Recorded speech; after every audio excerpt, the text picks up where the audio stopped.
Throughout Hyrule and many of the games in the series, we've seen forest spirits play a role in the story of Link and Zelda's adventures. No matter how small or large their role has been, they have been some of the more mysterious and honestly fun-loving characters within the franchise. I'm of course talking about the Koroks, the little wooden creatures who wear leaves for masks and provide smelly gifts for any who solve their puzzles. But these characters share a lot in common with other spirits within the realm of mythology. So join me as we explore mythology in gaming.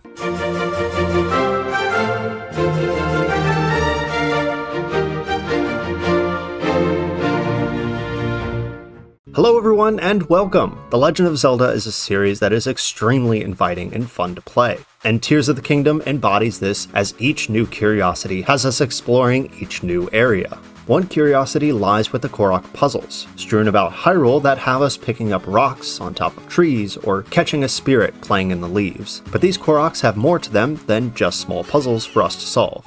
Introduced in Wind Waker, these wooden people have a multitude of personalities, with the leaves on their faces reflecting these personalities. According to the story in Wind Waker, the Koroks live in the Forest Haven, which was once home to the Kokiri forest. However, when the Great Calamity came and the world flooded, the residents of Kokiri transformed into the Koroks to live out their days as protectors of the Great Deku Tree. Within mythology around the world, many cultures have some form of forest spirits, from the Slavic Leshy to Central African Iloko. And before we talk about these, let's discuss the myths the Koroks are directly inspired by.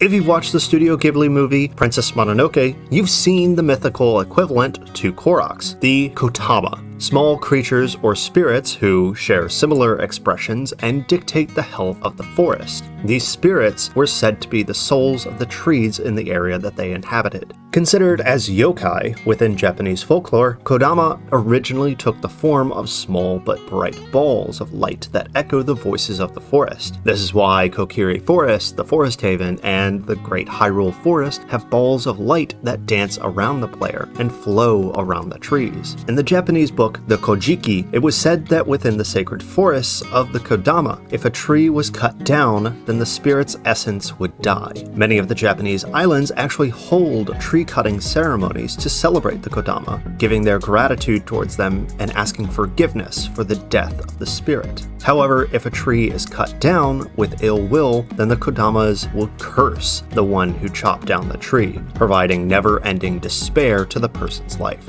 Along with the Kodama in Japanese folklore, another group of forest spirits help directly inspire the Koroks. Originating from the forests of the Ainu Islands of northern Japan, the Korpoker are small people who lived in the holes of the forest under the large leaves of the butterbird plant. Funny enough, their name, Korpoker, translates to literally mean people who live beneath the butterbird or fuki leaves. These small people were believed to be the original inhabitants of the Ainu Islands before anyone else. One thing of note about the Korpoker was that they did not like to be seen by anyone besides their own people. This translates into the Koroks not being able to be seen by anyone else besides Link, as it's believed that he was not only a Hylian, but part of the Kokiri as well. We see this in the Ocarina of Time, as Link is raised nearly exclusively in the forest. One story that cements this thought of the Koroks not being able to be seen starts with a young man who desperately wanted to see the Korpoker, as many of the villagers never saw them, but witnessed their actions. The young man waited and ambushed one of the small women of the Korpoker, who, once freed, moved her people into seclusion, never to be seen again by humans.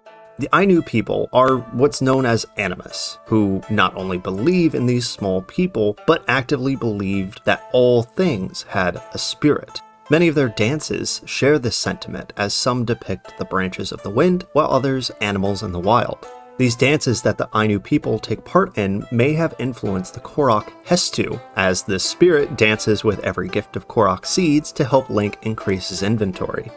The Kodama, the Korpoker, are just two examples of the mythical forest spirits that deserve the utmost gratitude, as the health of nature and forests affects not only mythical spirits that dwell there, but everyone else who depends on them. However, there are other forest spirits that aren't so gracious towards humans. Spirits like the Oloko of Central Africa prey on the humans who venture into the woods without proper knowledge, or even the proper magic. One story sees a strong hunter and his wife entering the forest to gather food and supplies for his village. Sadly, it is only the hunter who is able to leave the forest alive, as his wife is later found to be eaten by the Oloko, seeing her as a trespasser. Another example of forest spirits is with the Leshy of Slavic folklore.